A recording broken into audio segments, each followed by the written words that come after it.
À Rennes Métropole, quand on parle de déchets, aucune idée n'est bonne à jeter. Ces 10 dernières années, de nombreuses actions ont déjà été menées par les habitants de la métropole. Ensemble, nous avons collectivement réduit les déchets ménagers et assimilés du territoire de 4%. Moins 4%, c'est bien, mais il faut aller plus loin. D'ici 2030, notre objectif est de réduire de 12% la quantité de déchets produite par habitant. C'est 57 kg en moins en 2030 par rapport à 2020 et 60% de recyclage et de réemploi des déchets ménagers et assimilés. Nous devons donc accentuer par 3 les efforts à accomplir. Pour y arriver, nous avons élaboré une trajectoire déchets en concertation avec les habitants. Elle s'articule autour de 6 grands enjeux avec des objectifs, un calendrier précis et des indicateurs de suivi. Prêts ? Les voici.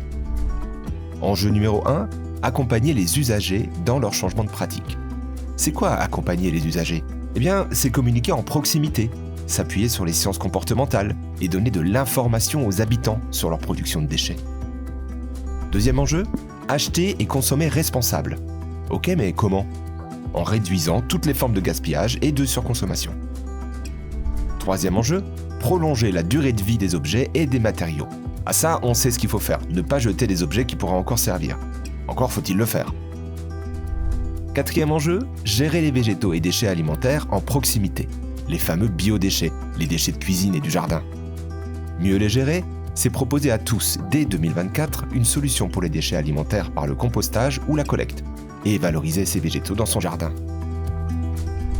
Enjeu numéro 5, développer des services efficients et adaptés. Adopter un schéma de collecte qui répond aux enjeux de la trajectoire, mailler tout le territoire avec des déchetteries performantes, renforcer la sensibilisation et proposer des solutions pour les déchets occasionnels au plus près des habitants. Enfin, 6e enjeu, développer les filières de valorisation.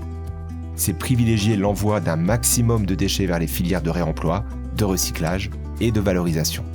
C'est améliorer les performances de l'unité de valorisation énergétique par les travaux de modernisation prévus en 2022-2023 et développer les réseaux de chaleur.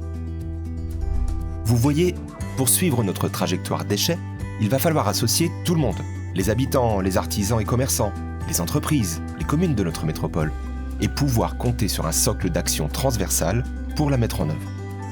Alors, réduire les déchets, on s'y met ?